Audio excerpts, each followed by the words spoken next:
I just want to ask, like, what? You're gonna have to speak a little bit louder. So, like, You can take the mask Yeah, off. take the mask Don't off. bother us. We've We're got all- every shot possible. all right. So first, I guess, like, where did both you grow up? And we can start with that. What was your upbringing like? Yeah. Well, I was born here in New Orleans, but actually lived about 50 miles out. And Joe was from Cincinnati, and we met when my son was in the Cincinnati church. Oh, cool. Yeah, when he was he was made evangelist in Cincinnati, and so he introduced me to Joe. Oh, cool. Yeah.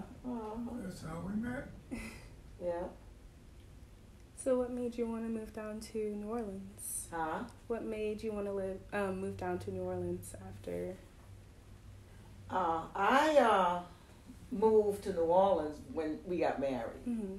Yeah, because I lived out in St. John Parish, and that's where I raised my kids, and that's where I was raised. And then after all my kids were going to college, they all were going. It was just me and my husband, and then I divorced, and then moved to Destrehan. And when Joe and I met, he didn't want to live in Destrehan. He wanted to live in New Orleans because he's a city boy. So then I moved here. Yeah. But so you want me to tell my story first, and he tell his story second? Sure, yeah. Whichever. Oh, okay. Okay, so I had my 3 kids. By the time I was 22, I had my 4 kids. And so living in the country, you just didn't have jobs. Right. And so my husband had a job on and off, but not totally. And I had always been an ambitious woman. You know, I always wanted the best, and and especially when I had my kids, I always wanted the best for them. And I knew I would have to go to work. And so I saw this ad in a newspaper that they were looking for women who wanted to go to school and learn about business and jobs, entry-level jobs that they could come in, and they were looking for basically black women and also other minorities. And this was 1967. And so I went to school. It was 1966. I went to school here in New Orleans in the French Quarter, would you believe? And every morning I either drove myself or else I caught there's a local bus that would take you from Vacherie to New Orleans. And so I was in Edgard, so I would catch the bus. And my mom took care of my children, my 4 children, while I went to school. I went to school. I did really good. I was top of my class, never missed a day, and it was hard, but I did it. And then they would help you find jobs. And so I found a job after interviewing with 4 different chemical plants, because that's where I wanted to work, because that's where I lived. And I finally got a job at the American Cyanamid.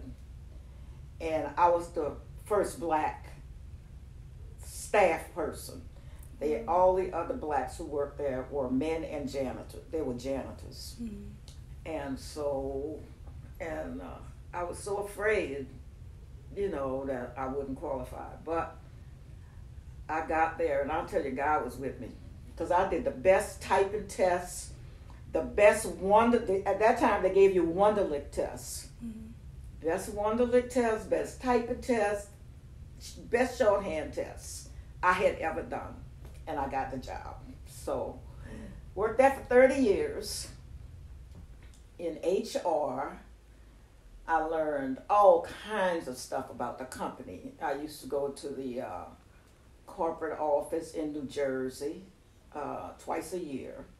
And then when I got promoted to supervisor, I had to go to our satellite plants. We had some satellite plants in the South, and I had to go and visit them every once in a while, Mobile and Spring Hill in Louisiana, Little Rock, Andersonville, Georgia, stuff like that. Mm-hmm. I had to go and visit. So it was a great job. I traveled, and I made really nice money, naturally. I was in HR, so I knew what everybody made, so they had to pay me the same they were paying other people. Right. So that was nice. And then got all my kids off to college, and my daughter, she had been disabled from birth, and so she was already in a group home. And so the 3 boys, they were the oldest ones, and I got them all off to college. Kept me broke, but I did that, and then I got divorced, and then sold my house and moved to Destrehan. And that's when I met Joe. Mm-hmm. Not in Destrehan. Not in Destrehan, in Cincinnati, because my son was in Cincinnati at the time, and he introduced me to Joe. Oh, wow. Yeah, so that's the way that worked out. And while I worked, I really enjoyed it because I got to be placed on a lot of committees with other chemical plants. So I was president of this committee and, director on that committee and stuff like that. I really, really enjoyed things that I thought I would never, ever be able to do, me being a black woman, so. Mm-hmm. But I did that. I even started up a credit union. Oh, wow. And it was a credit union at our chemical plant. And my boss said he wanted the credit union to start up. And so I had to take training, and I'm certified credit union director. I don't use it anymore, though. But we started up a credit union, and it was very successful. I mean, we got to a point where we were even lending people money for homes. It really got, really did really well. And in fact, it did so well, and this is after I retired, Explore Credit Union here in New Orleans, they acquired our credit union into their bigger credit union. Mm-hmm. Because we had a really good base, and so that was really good. I was happy about that. And what else, honey? My children are all successful. Yeah. So I'm real happy about that. Yeah. 3 sons. My 3 sons. Each has 2 kids. They each have 2 kids. But they've always lived away since college. Right. So I never got to be to my grandchildren. I never got to be like huggy and, They never lived near her. Because they never lived near me. And I worked, so I didn't see them a lot. Right. So that's the kind of thing I kind of think about sometimes. But right now, they're doing pretty good. They're all in college except one. Yeah. Carson, he graduated. Carson went to community college. Yeah. And Brennan, he went a couple of years. Yeah, a couple of years. Brennan. He wants to be a musician. He wants to be a musician. He's going to be a star. Yeah, and he's one of those that he, got a band in Atlanta and, stuff like that. But he's a good guy. I gotta say, I love my Brennan. He's a good guy. Just found out that the youngest granddaughter is applying for law school. Oh, wow. Mm-hmm. So I'm real happy about that. She goes to Georgia University. Yeah, she goes to UGA. Oh, okay. Yeah. So I guess, do you have any questions? You can go ahead. Okay. One of the questions that I had was, you mentioned that you were one of the only Black women at one of your first jobs. I'm sorry, I didn't hear you. You got to speak real loud. You mentioned that you were one of the only Black women at one of your first jobs. Yeah, that was my only job. Oh, okay. So my question was, like, what challenges did you face, like, being a woman of color? Okay. That was in 1967. Mm-hmm. And it's funny, this story is, the thing I realized is when they hired me into human resources because I was in a separate building from everybody else except the people in human resources. Mm-hmm. And next door to us was the medical department. And then next door on the other side was the security, chemical plant. You've got to pass through security to go into the plant. Mm-hmm. Yeah, and so I was in that area. And so my first day of work, August the 15th, 1967. I'll never forget that. Mm. And so everybody, I guess, was anticipating, because nobody had ever seen me at the plant, just the people in personnel. Mm-hmm. Because I wasn't taken around, to go and visit or anything like that. And I think it was, they knew they had to hire somebody, Black. Mm-hmm. And so the first day that I started work was really nice. And I was starting to train, and then at lunchtime, the lady who was training me took me to lunch, and because they had their own cafeteria. And then we went and we ate, and she introduced me to, a lot of the people, and I sat with the other women at a table, and we just, and the food was really good. They had excellent cooks cooking. And so my lunch was going to be 11 to 11:45. And then the lady who worked with me, she was going to go from 11:45 until 12:30. And so that's the way it would work out. So the next day, I had to go to lunch by myself because we were starting our routine. And so 11 o'clock, I went to the cafeteria, stood, like it was a buffet thing, and they serve you. And I went and got my tray and, getting all the food that I wanted and my drink, and I paid for it and went to sit down to a table and ate. There was nobody else in the cafeteria. Mm-hmm. But I didn't, poor me, I'm naive.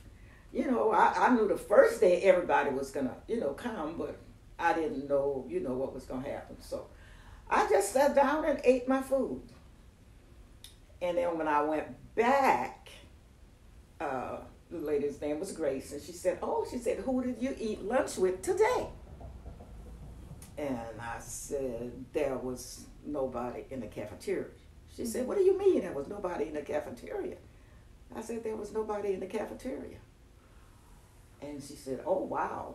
And then she said, well, I'm going to go to lunch. You just sit and do, take care of the office. I said, okay. And so I didn't know that she had gone and talked to the manager of HR. I found that out 5 years later. Mm-hmm. That she had gone to the manager at HR and told him that there was nobody in the cafeteria when I went to eat. And I found out that the manager called everybody. He called the plant manager and everybody and told them if they were not in the cafeteria tomorrow, heads will roll. But I had no idea that happened. I'm just naive. I'm like, going to lunch, and I got this job. I'm waiting for my check. And I'm doing the job. You know, it's easy. I can do it. I'm qualified for it. And I'm just like happy as a lark. Yeah, I didn't know nothing was going on. When I found out 5 years later, it was like, girl, are you naive? It was just amazing. You know, it was amazing. So I had no idea the first 5 years how they felt. I had no idea. But I guess because the way it happened, that they were threatened, you know, that I never had a problem. Mm-hmm.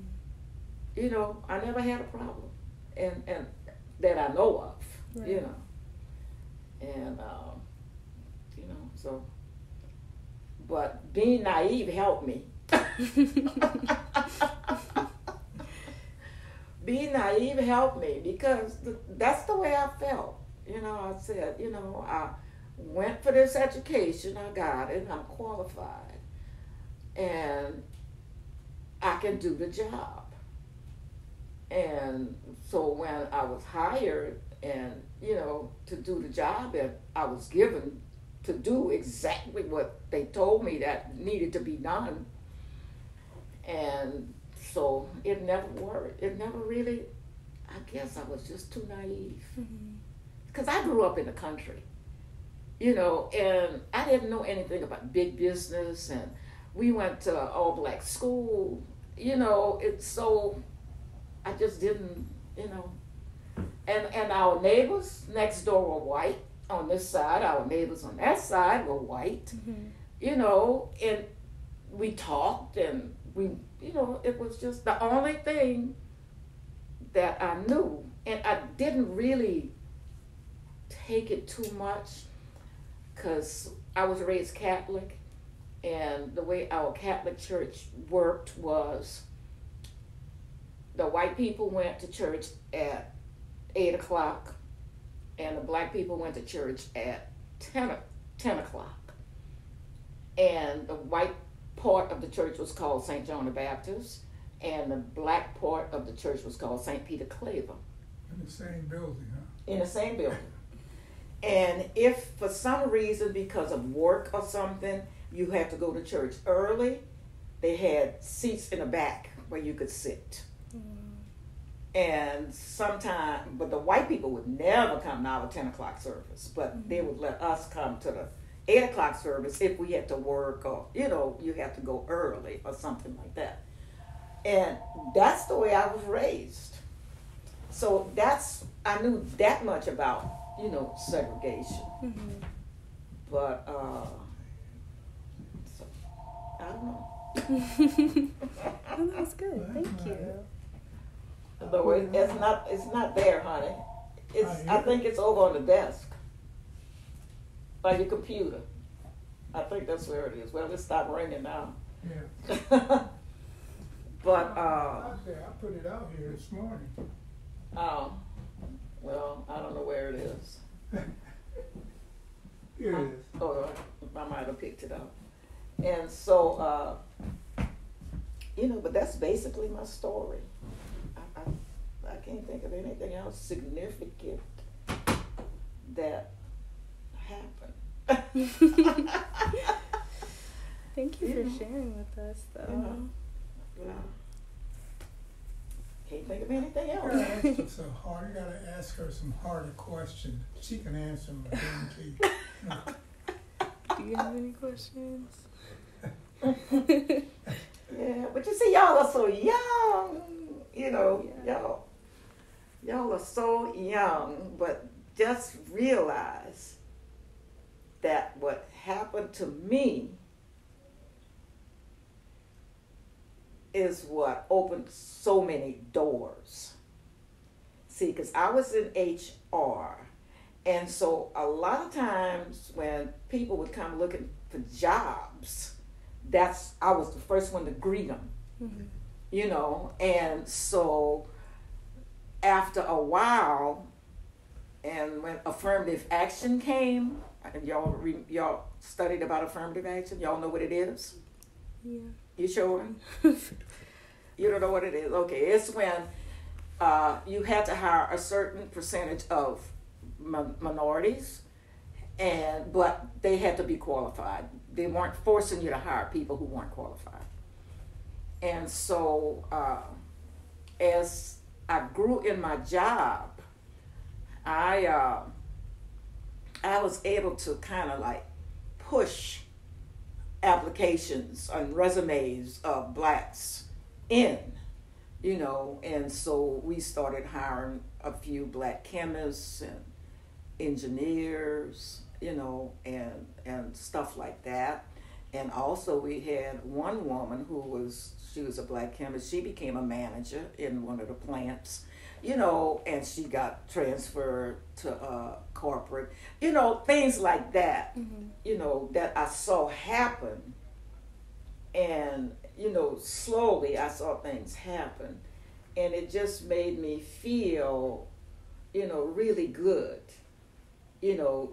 that I was the first, but not the last. Right. And even our credit union, which the people, when we first started the credit union, oh my goodness, these people were just like, so the board, they were all white, I was only black. And they were like scrutinizing people who wanted loans and, and stuff like that. And so, but gradually, it changed because these guys were making a lot of money. They were making the same amount of money because they were in the union, And so gradually that all changed. And finally we hired a black manager for the credit union. A CPA that went to Xavier. Oh, wow. Mm-hmm. Yeah. She's retired now, and they loved her. I mean, she did a fantastic job. She had a lot to do with the credit union growing so much. But so that's the thing that you've got to realize, that doors were open long, like 1967 when I started, and so it opened a lot of places for other people that came after me, so so that's the way I feel about it, and I'm thinking it's good that I was so naive. It was good that I was so naive because I had no kind of resentment. Yeah. Even after I found out, I said, I was getting my money. I didn't care with nobody. As long as I got my check on time. That's what I wanted. Give me my check. Well, I hope that helped y'all. Yes, it did. Thank you. Would you like to share? Mr. Joe. Oh, totally different story. Cincinnati is halfway north. Chicago is totally north. But it was a different environment. Basically, my dad worked, and there were 6 of us. I was the oldest. And when I graduated from high school, my brother was the youngest. He's dead now. And there were 4 girls in between us. And my grandmother kept me when I was first born. And my dad worked. But he met my mom. When he met her, she was pregnant. She was already pregnant. And she was kind of fast, she used to tell it. There had a few nightclubs nowhere near like you got here in New Orleans. And her older sister used to go to a few clubs when they were teenagers, because they would just sneak out and go, Maybe y'all all know. And their mom was my grandmother, they were kind of early to bed type people, you know. It was just the two of them, you know, and they would be going to bed at 8, 9 o'clock. And so my mom and older sister, they would sometimes sneak out, you know. And so, and sneaking out, my mom got pregnant. She was the oldest. And to this day, I still don't know who my dad is or was. He's probably gone now because my mom is long been gone, you know. And it was a strange situation because I didn't find out who my dad was until I was a senior in high school. Wow. And my mom's older, her sister was older than her, she was. It was just 2 women and 4 boys that my grandparents had. Mm-hmm. And her and my mom would occasionally get into arguments because my mom thought she drank too much, and the main reason my mom used to sneak out with her was because she drank a lot. And my mom didn't want to see her get hurt out there. And my mom didn't drink, but she would go along with her, you know. And as my mom could tell you a zillion stories about my aunt. But it became interesting to me when I was a senior in high school when my aunt, she'd been a little spell she had with my mom. So she decided she's going to tell about my dad, who I never seen, never knew his name or anything. And I mean, my real daddy, you know. And so when I was a senior, she got mad at my mom because my mom used to try to keep her from drinking. And even after my mom was, we were almost grown kids, she was still drinking, you know.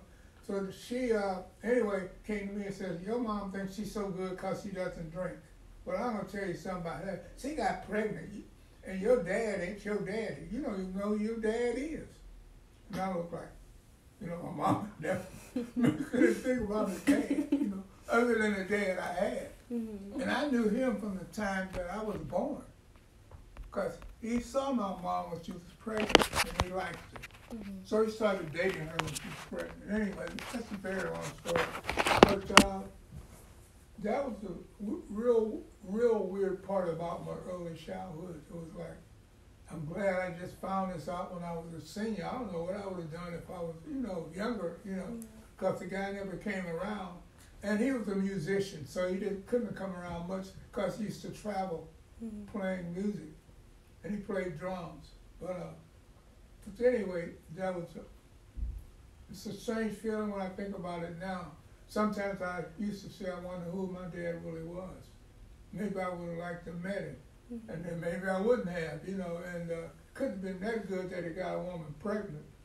And, you know, and the next time she saw him was after I was born, because he traveled. It was a 4 or 5 piece band that he played in, you know. And so go to school. School was not like hers. Her school was not as integrated as we were. And but I lived close to the only black school in Cincinnati. It was Harriet Beecher Stowe. If you know about the slavery days, she was well known during slavery time. She helped sneak people up north from the south, way back when, you know, when they just couldn't come because they wanted to come, you know. And so they had named the school after her. They built the school. And it was all black. And I went to a school that was about a 10-minute walk from home. That was an integrated school. And I lived in the West End. And in the West End, we had 2 elementary integrated schools, and we had 2 middle school, 2 middle schools integrated. And we had 2 high schools that were integrated in Cincinnati. And then we had 1 high school, the Harriet Beecher Stowe.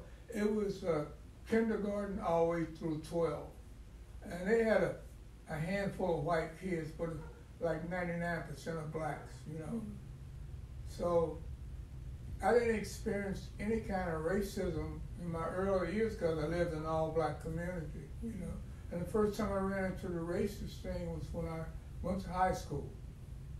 And before I got to high school, I played on a little basketball team, a little football team, neighborhood type thing, and a little baseball team, you know, after school.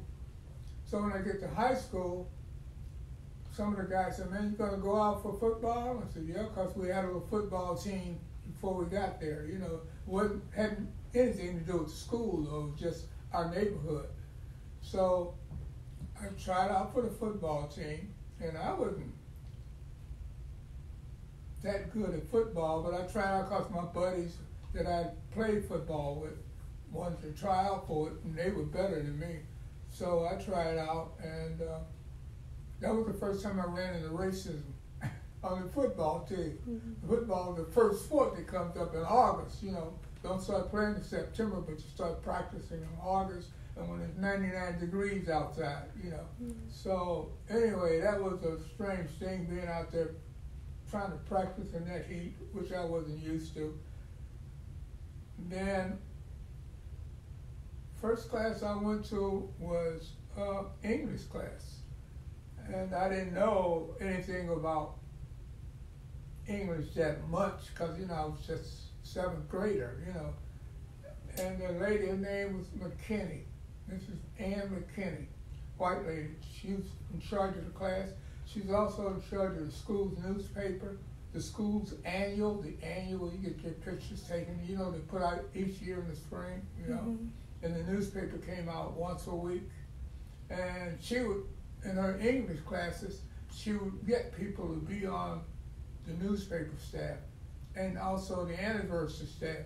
The anniversary staff, you start working on it the first day of school because they had to have the anniversary finished by the time that April came along, you know. And so for some reason she says, "Well, I think I want you to be my leader of the annual. You're going to be the administrator for the annual, the school's annual, and you're going to be the newspaper leader." Mm-hmm. And I don't know anything about those. She said, "But you write well, and you know, and you know a few things. You know, that's because my mom used to sit down with me every day and teach me. You know, and my mom just wanted to make sure, since I was her first child, she wanted me to be ready for school. You know, and so she taught me. Even read the Bible to me a lot. You know, so I became the editor for the school's newspaper for 4 years. And tied in with playing football, but I only played football 1 year. I decided after 1 year I couldn't take any more beatings because some of those guys were going close to 200 pounds and I weighed 135, you know. But anyway, the annual and the newspaper were big things for me because I felt important because I saw my name in the newspaper when it came out every week. We printed them on Fridays morning. That was the newspaper. I mean, the English teacher had got people from several classes to be on the newspaper. Mm-hmm. And we printed them on Fridays. And we had typewriters back then. And I learned how to type, too, in my English classes, as well as we had a class once a week for the newspaper and class once a week for the anniversary, mm-hmm. the annual, you know. So that was pretty good, and I got interested in journalism. Then I got interested in, met a couple of people that were in kind of show business. We had 2 or 3 people that could sing and dance, and one guy named Clyde Williams. We were same age, and his mom was a school teacher, but not at our school. And his mom was also a musician. She taught piano. And he could play the piano like crazy, and he could sing. Well, when we graduated from high school, I was one of the few guys that took off and went to college from our school, you know. And the school was integrated. More of the white students went off to college than the blacks did because their parents could afford it. Mm-hmm. And the blacks that went to college, most of them got a partial scholarship, but most blacks didn't go to college back then because it cost money. I think my first tuition was $600 per quarter. That was in 1953 in the fall. about $600 per quarter. Wow. And my mom would pay that from what my dad worked and gave me. And to say this about my dad, I never had any idea, like I told you, he wasn't my dad, because he treated me like I was his son. Mm-hmm. And he always made sure I had money, extra money for school to spend, you know. And he was a truck driver. He drove what we call today 18-wheelers, but back then they just called them trucks, you know, with 18 wheels on them, you know. And then on Saturdays and Sundays he was off. He drove for a Jewish company. 2 Jewish brothers built this company, and they did an unusual thing. They collected glass from pop bottles. You can't do that anymore. They used to collect the glass from the pop bottles, and they would shatter the glass. There's these machines that just crush the glass. And they would drive the glass all the way to Cleveland, Ohio, which was about a 3.5-hour drive. And then come back with an empty truck, because that was the only place that was melting the glass and creating pop bottles with it, creating all kind of bottles. They were a huge company. And I got to go there one time with my dad. That was interesting, very interesting. So that was the early part. And my dad was, it's hard to describe him, that he, and I think I got a lot of his personality. He didn't talk much, he was very quiet. And my mom would talk all the time. And but one thing about him, he was very strict. And he would tell me, if you do this, if you do that, you know, if you do this, you know what you got coming when you get home. You know, when I get off work, if I didn't do it, my mom said, no, he was that kind of a dad, you know, old-fashioned dad, you know. But my sisters could get away with murder. I had 4 sisters between myself and my baby brother. They could get away with murder, because my dad loved them, you know. But he would never punish them, you know. But my mom would. She was just, you know, like, she was, and you could tell she was very angry at him if she told my daddy about what they did. Mm-hmm. That meant they did something real bad, you know. And but anyway, so my mom wanted me to go to college, and I wanted to go to it started these community type colleges, and where you didn't have to get a high school degree, but you could take up like shorthand, you could take up several other things. Like my cousin, who's my mom, her sister had a son, and we were about the same age. I was about a year older than him. And we two went to 2 separate schools. And his mom wanted him to go to this trade school, they called them back then, and he wanted to be a mechanic. And so that's where he went. He went to Central High School. It was a trade school.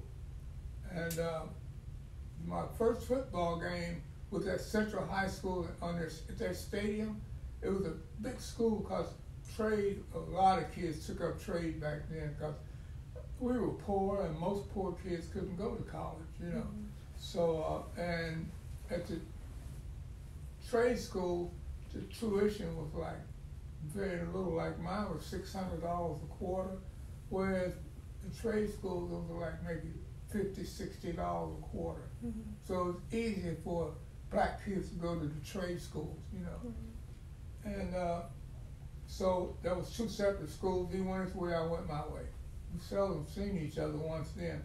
And then when I came out of high school, I went to college, University of Cincinnati. And he got a job as a mechanic at 18 years old at one of the mechanic shops. And he was making pretty good money. And you know, I was using the money my dad gave me to go to school, you know. And it was a little strange, because my dad said, well, you got to find you another job. Find you a job and have some money.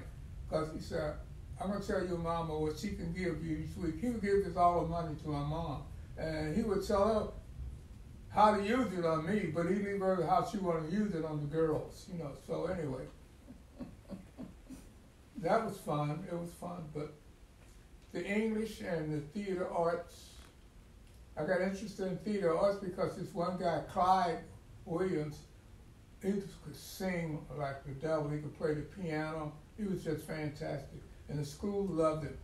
And we had plays, so he asked me to be in one of their plays. And I said, man, I can't sing or dance. Because he could sing and dance and play the piano and all that. And the children loved him, particularly the ladies. All the girls loved him. He was their hero, you know. So anyway, when I went to college, he didn't go to college. He went to New York.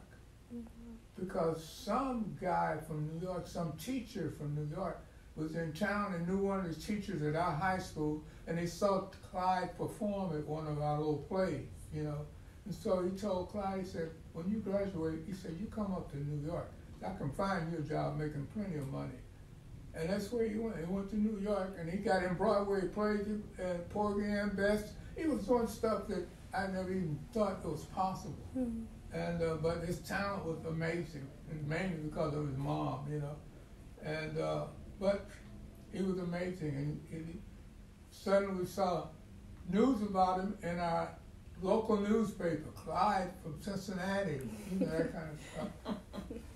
And then the arts were great. I started interested in music from Clyde. I took piano lessons from him, and then I also started taking bass fiddle lessons because I always liked the sound of the bass, and I bought a bass.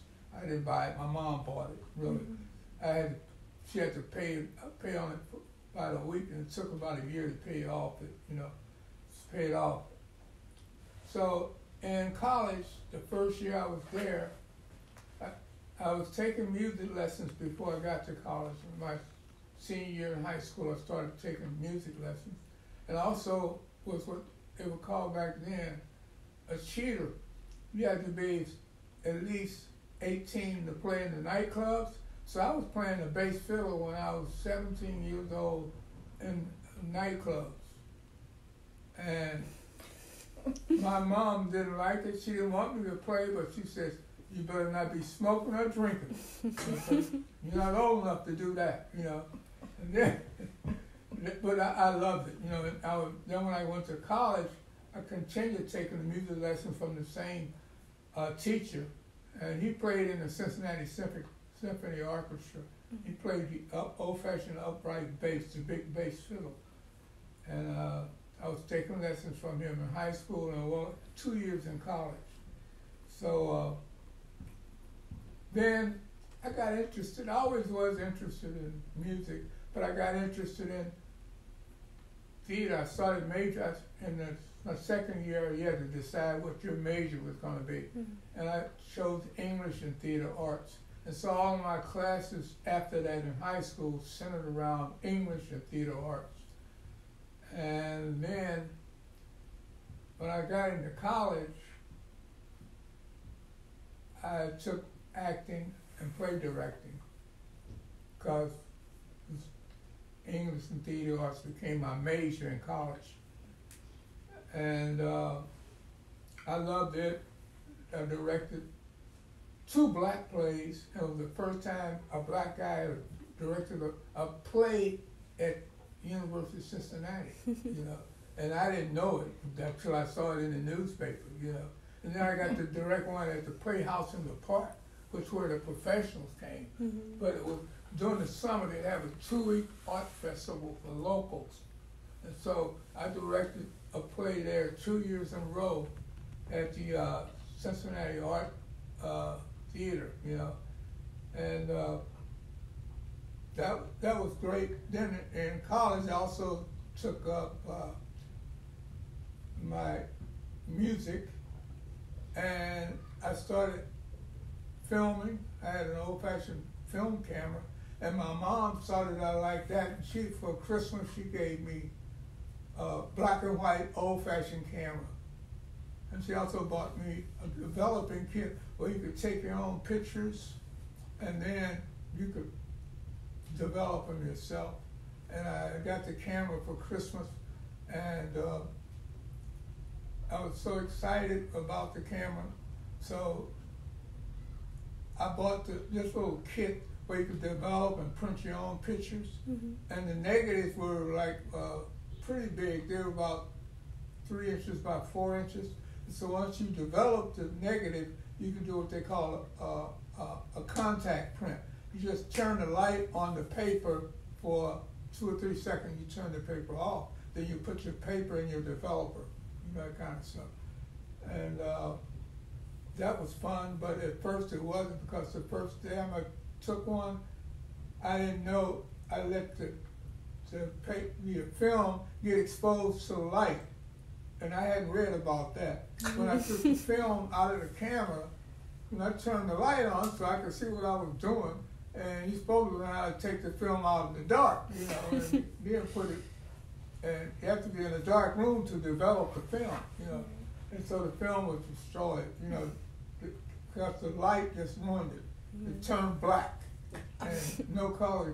You could see some faint images. But that was a crazy thing, because my older sister, Betty, I never will forget Betty. She started laughing at me, and my middle name is Louis, and she said, told her sister, Louis ruined this film. It was on Christmas Day. You know, like, he left this film. I think she was kind of jealous, because I got something that none of the rest of them got it. But I could go on and on about that.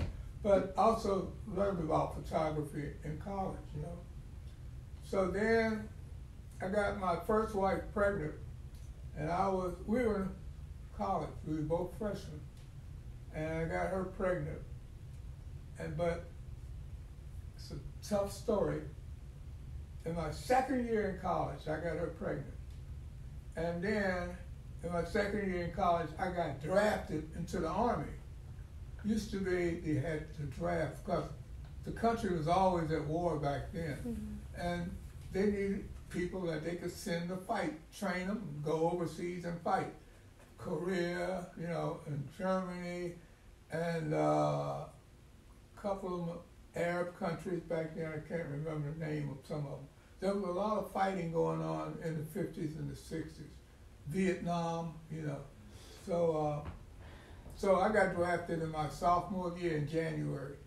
And they had passed a law where if you took military training in college, they could not draft you, because you were doing the same training that they needed in case of war. Because that's why they had to draft, because sometimes this week we're not fighting, next week they might be fighting somewhere overseas, you know. And so they would just draft 2,000 or 3,000 people, you know. And you're eligible for that draft because you were automatically signed up for it once you were 18, or even when you went to college. But going to college exempted you from the draft for 2 years. So I went to college my whole first year. Then in January of the second year, I got drafted, and I wasn't supposed to. And not only did I get drafted, practically every freshman at the University of Cincinnati got drafted. Cincinnati, they got drafted because the university didn't fill out the papers to send them to Washington, D.C. to say these guys have taken 2 years of military training, ROTC, so they're exempt from the draft. And there were a whole lot of guys walking around the campus crying. They were so disappointed that you gotta go. And I found out just before we came home for Christmas that I was gonna be drafted in February. The next February. All the guys were like, basically almost killed the training that they were taking, because they just took them all, took me. It was over 100 guys that they drafted, you know. So I took my training in Kentucky. Then we went to Fort Hood, Texas, to be in the military with what they call the armored infantry, with the big tanks with the big fat guns. They ride around shooting those fat guns, you know. And they had just had the first atomic energy unit. And some of those tanks, they were called howitzers.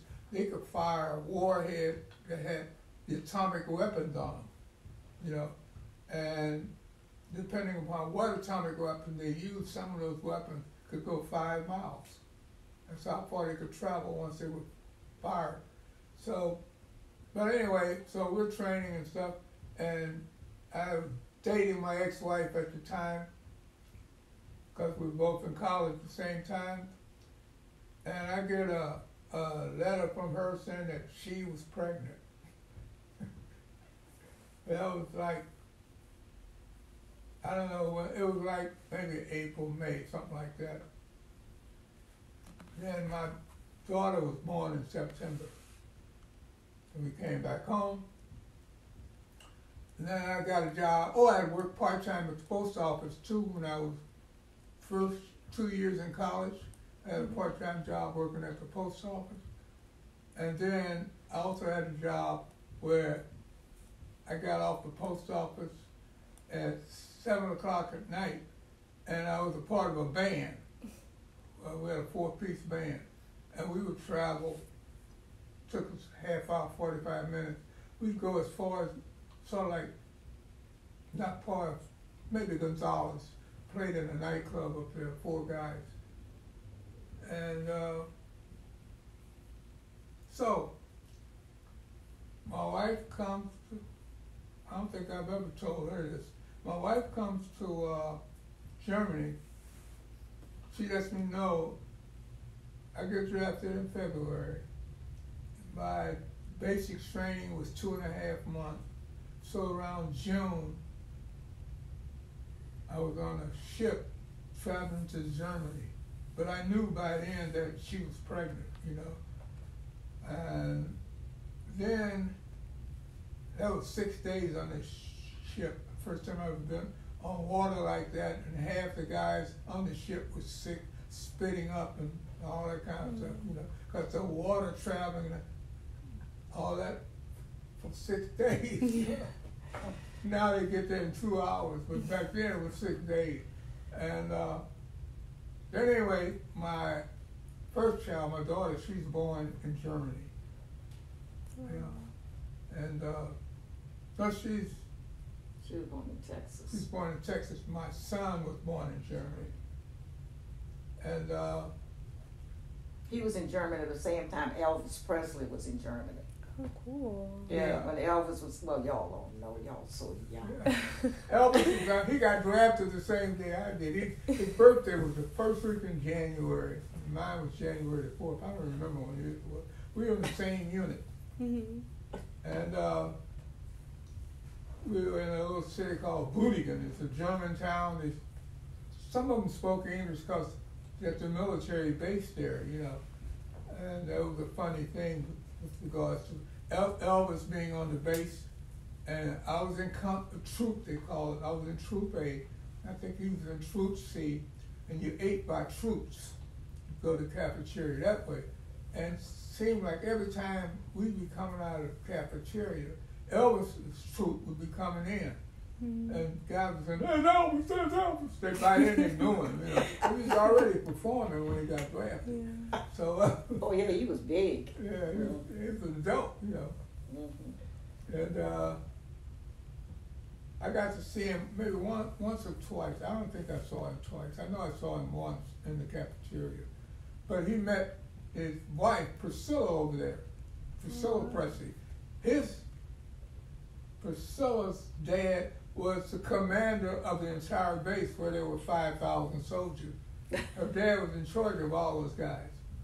And each soldier had duties other than your training with your weapons and your guns and all this stuff. And everybody, they have cafeteria duty. 1 week you may, I think it was a week, you know, for a week, and you might be off 2 or 3 weeks, but everybody had to do it. Mm-hmm. And so Elvis never got cafeteria. Then the people started talking about Elvis. Man, what do you do on weekends? Why weren't you with us? He never said anything. Because his dad got him off of him and told him not to tell anybody.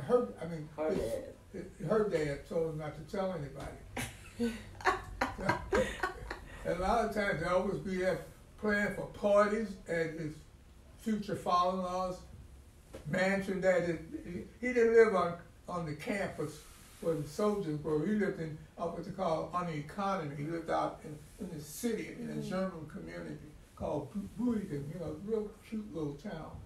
And but Elvis never did anything. He was just in the army. And ate well. He would tell his guys in the troops, But when we were in the daytime, when we were doing our training, he did the training and stuff, But his evenings, we hardly ever saw him. Well, I didn't. I wasn't in his unit, but the guys in his unit, they hardly ever saw him on weeknights, So we guess somebody was picking him up and bringing him back, And that was strange, but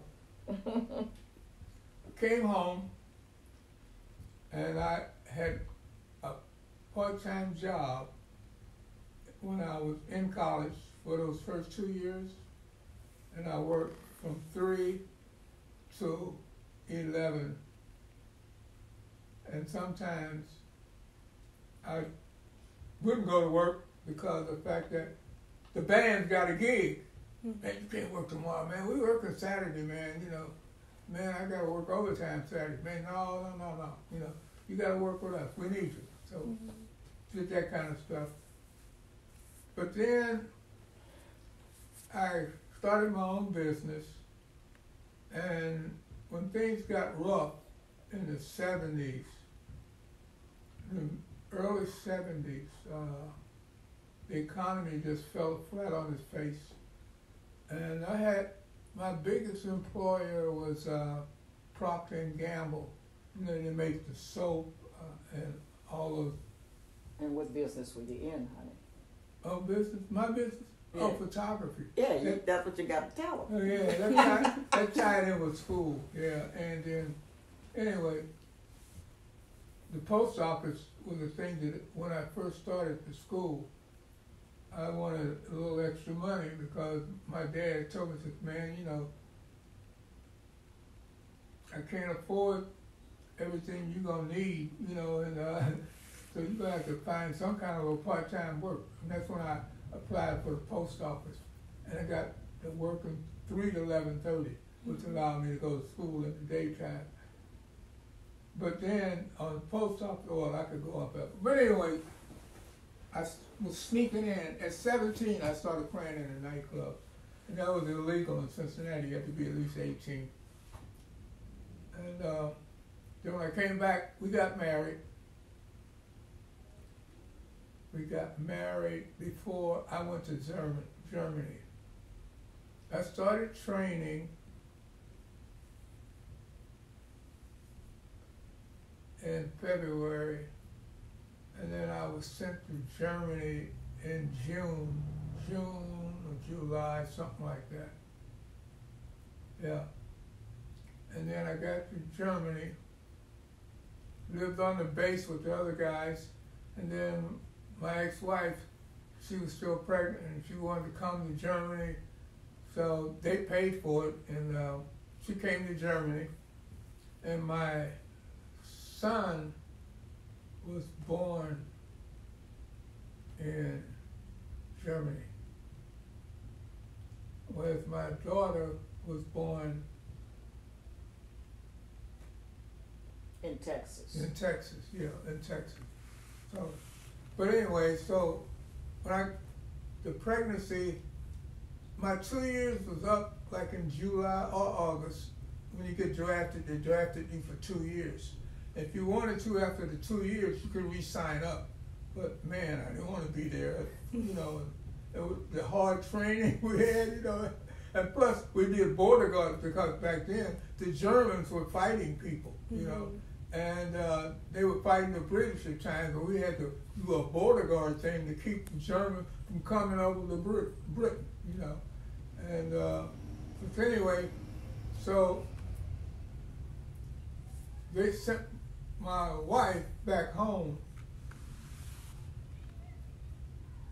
before me because of the fact that if she was pregnant for 6 months, you couldn't come back overseas. They wouldn't let a woman go over the water if she was 6 months pregnant, So anyway, she came back a month or two before she was 6 months pregnant. No, honey, you got it the opposite. What? Y'all had to stay an extra 6 months. That's why we had to, because she was pregnant. Right. Yeah. And she had to stay and have the baby before y'all could come back. Right. Yeah. She knows that. Okay.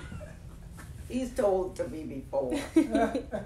Been so long since I've told it. Now, start talking about your television job. Oh, okay. Yeah. But anyway, I started my job working for the post office. And I had that job before I got in the Army, because before they drafted me in the Army, I was working at the post office. And anyway, so I got the job back at the post office. And then I just got tired because I was also a photographer from the little camera my mom had bought me. Now I'm walking around with a $2,000 camera, a Hasselblad, taking pictures and doing weddings as well, once we're back.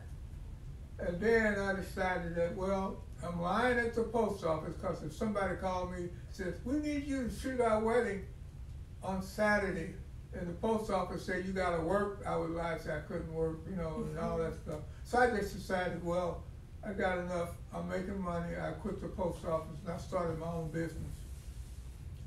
And the business lasted about maybe 12, 14 months, and that's when the economy hit. And so I called the guy that I went to school with his wife. We both was divorced. And he had a TV show, black TV show. And he went to the smartest school in Cincinnati called Walnut Hill. You had to be straight A students to get in there, And plus you had to pass this exam.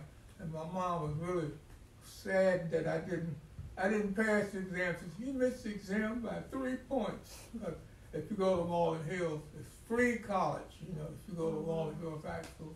But anyway, so that's a long story.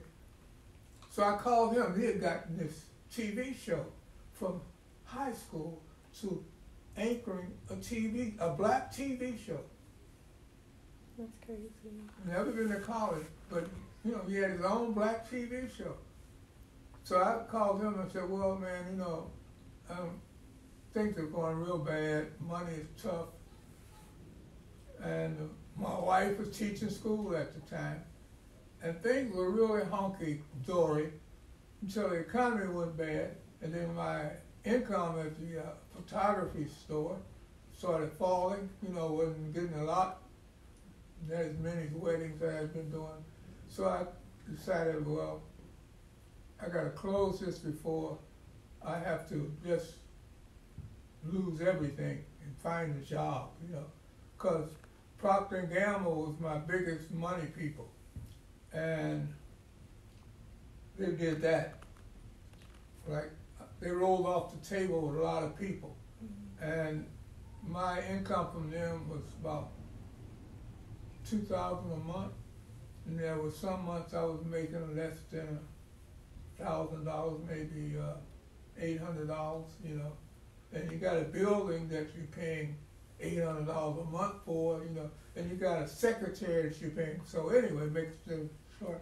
I called Hasker and said, man, I would like to know if you guys got any work for a photographer down there. And he knew about my business because he and his wife, we went to Woodward High School together. Mm-hmm. And anyway, he said, I'll introduce you to our production manager. Come on down. When can you come? I said, come tomorrow. So I went down and talked to the production manager. He said, when can you start to work? I showed him my resume and all that. I said, I have 2 employees. I like to try to give them 2 weeks notice. He said, can you start tomorrow? I said, so anyway, that was real hard because he said that they had a guy named Uncle Al. He had a kiddie TV show, Al, every day, Monday through Friday. And one of the photographer that he had that worked in production as well, before in the morning when the kids show came on at 8 o'clock in the morning, he would take pictures of all the kids with Uncle Al and Captain Wendy, Uncle Al's wife. She had a cape on. She'd run around the studio with a little cape and stuff, and they taught the kids jokes and showed them things, videos, you know, fun games and all that. Mm-hmm. He was on television for 35 years doing that. But anyway, so he said, we fired the Uncle Al guy because he just got out of the Marines. And he said he knew photography. In the first week, no moms have gotten pictures because every time he's taking pictures, they didn't come out right. And they're angry because they can't go back home and show their friends the pictures of their kids with Uncle Al. Mm-hmm. You know, so I said, well, I really, he said, well, it was the middle of the week. He said, well, let's make it Monday. You can't do it now, let's make it Monday. He saw my resume and all that. And that's how I got to Channel 9, worked there 22 years. And I started in 75. And in 76, my boss said, we were shooting film, like they still do in Hollywood. Well, they're still shooting tape mostly now, but we were shooting film then. And when you shot your film, you had to come in and develop it, and then you could show it through a movie camera, you know.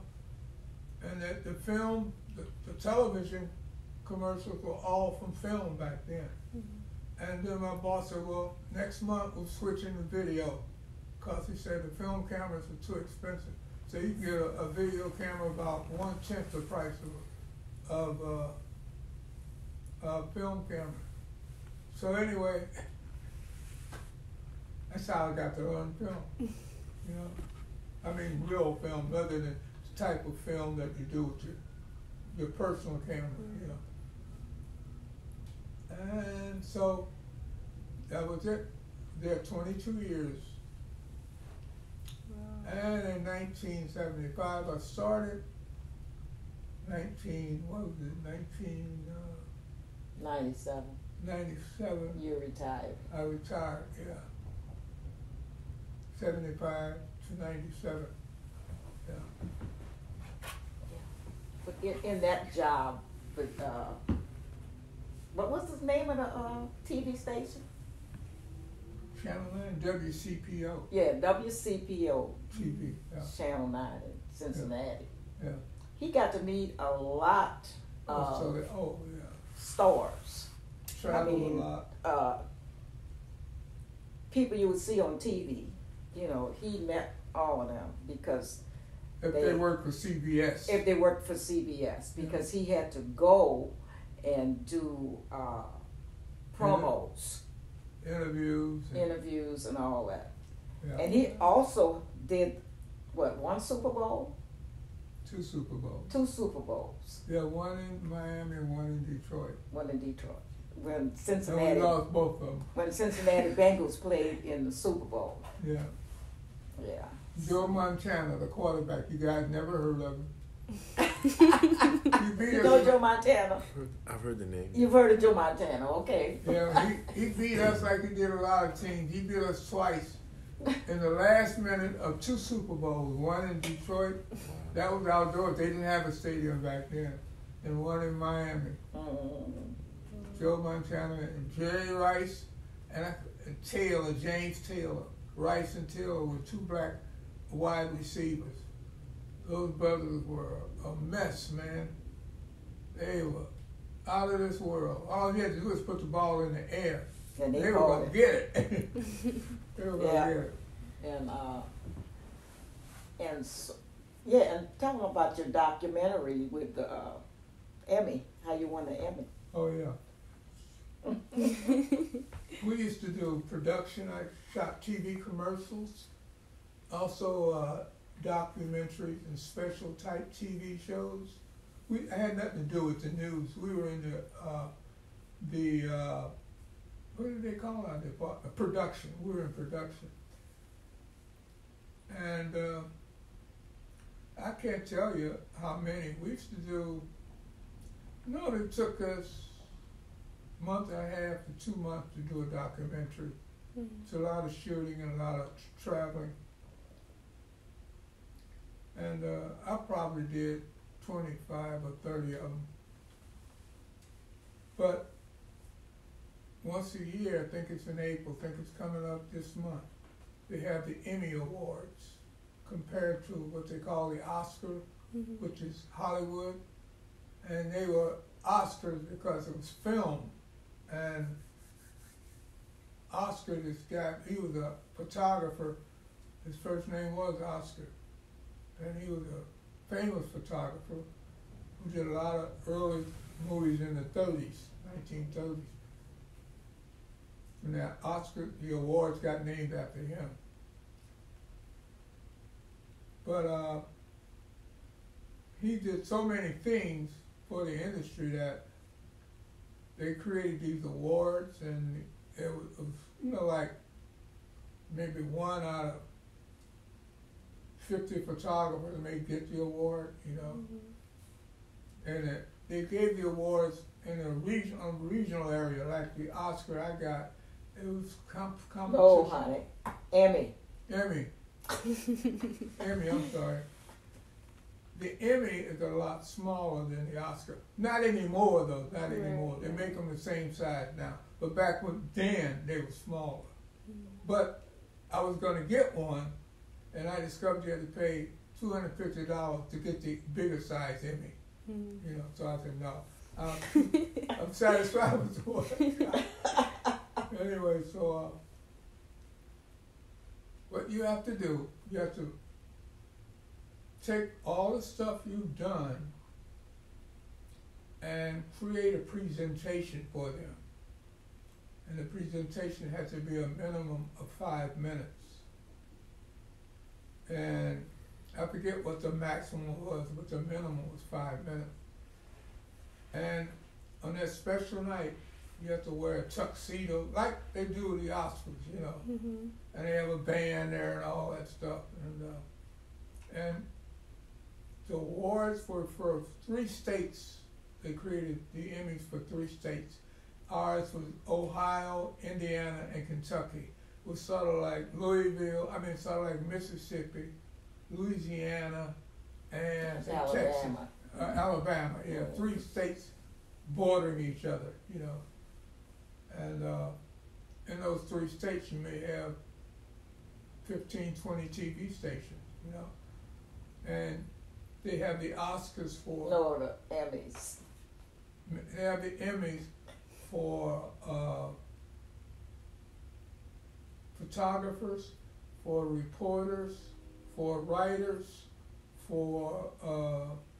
but anyway, all the people that work in that entertainment industry, they have the awards for them, that work in television, And they call the television workers Emmys. There's awards for Emmys. And whereas if you do the movies, your award is an Oscar.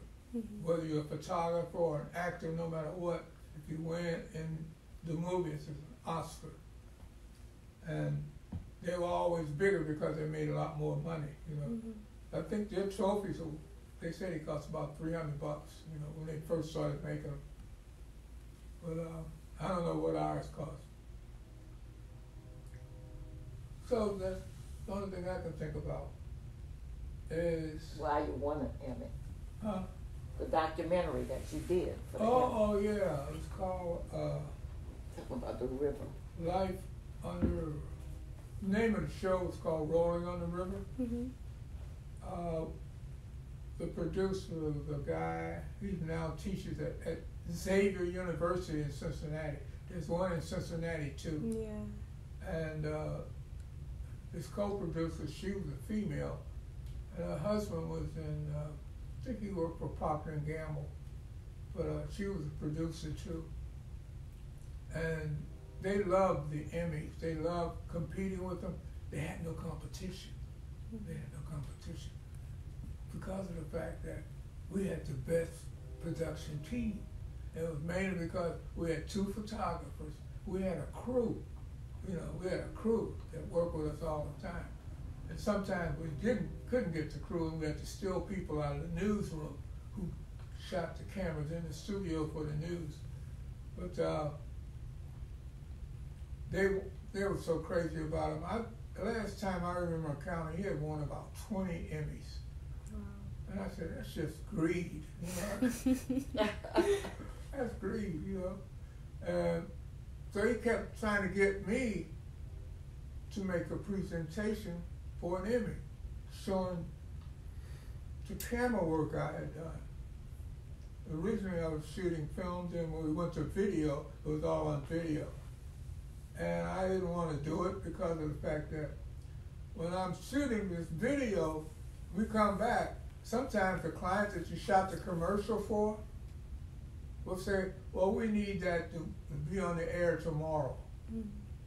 And that meant that you got to stay there tonight and maybe edit to 1 or 2 o'clock in the morning to finish shooting what you were doing today. So it could be on tomorrow morning in the early news, that kind of stuff. And so I didn't want to go for an Emmy because if you're going to go for that, where am I going to find the time? Because I never knew when a client would say, we need it later today, they even tell you sometimes, or later tomorrow. And they knew they were going to get it because they were paying money. Back when I was shooting, they used to charge them $300 an hour for the camera guy. I don't know what they're charging now, And then they charge $500 an hour for editing it. If it took you 2 hours, that was $1,000. And plus your camera work, that's $600 for the camera, So it was like, I didn't want to do it. Because we got off late a lot of nights. And when I get home, I'd be tired. I stop at Kentucky Fried Chicken on the way home, a couple of blocks away. And by the time I got home an hour later, I was in bed asleep, And then lots of times we were traveling. We had to go. We went to L.A. twice a year and Washington, D.C. once a year. Because in the spring, you'll start seeing them now. You'll start seeing special shows. New shows. They're new shows. They don't run long. They might run from April to June. They don't run like the full season does when it starts in September and then end in April. Right. So now you're going to see these reruns. And that's why they decided to do things like those singing shows. You see they all come on in April and late March and early April. The singing type shows. They don't have the full acting type shows that many of them, Yeah. But, so anyway, the guy named Jim, he was the producer, and he kept begging me to do an edit, put together a presentation, try to get an Emmy, and I didn't want to do it. And my boss asked me, he even talked about, maybe you don't like your job, I love my job, man, but I don't want an Emmy, I don't want one.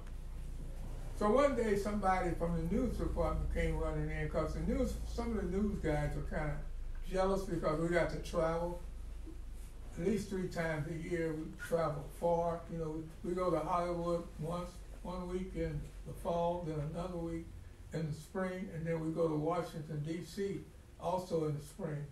And we interview all the stars about their little new things that they're doing for the new season. And then they have parties every night, big ballroom type parties, just liquor coming everywhere, all the stars would be there, And to me that was fun, but it was tiring because the next day I gotta watch your camera, and you gotta be very careful with a camera. You could do one thing and blow the whole thing, didn't come out right. That means you gotta reshoot it. Maybe you can't reshoot it because it's supposed to run tonight, and all those stress type things. I didn't like that. So one of the news photographers came running into our room and said, "You got nominated for an Emmy." I didn't know he was talking to me. "Joe, you got nominated." I said, "Man, what do you mean? I haven't put in for any Emmy." And then my boss came down and said, you got nominated, you got nominated. And I said, I didn't do anything. How could they nominate me and I haven't done a presentation? And then he said, Jim and Cheryl, Jim Friedman and Cheryl, I forget her name, they edited all of the stuff I did. And they sent it in under my name. So that was one of the biggest shocks of my life, you know. And then it was in the paper. That's when they saw it, you know, it was in the paper and all that stuff. And it was like, I couldn't believe it. You know, I couldn't believe it. I felt real strange because so many people kept stopping me at the station. We had 120 employees. Some of them was always stopping me, you know, and how'd you get that in me, man? You know, and I had to tell the whole story over and over and over again. So, but it was fun doing it, tiring, but I still feel funny about it because I really didn't put the presentation together. And I know that Cheryl and Jim Friedman could have done a better job than me because they were excellent editors. So they knew how to edit real well. And like I said, Jim Friedman had 15 or 20 Emmy Awards. And so did Cheryl because she worked alongside of him, you know. But that's what it is.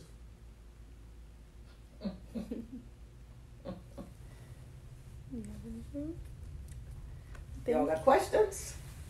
I don't Did you want to think see the Emmy? so. Yes, please. It might be dusty. Right here.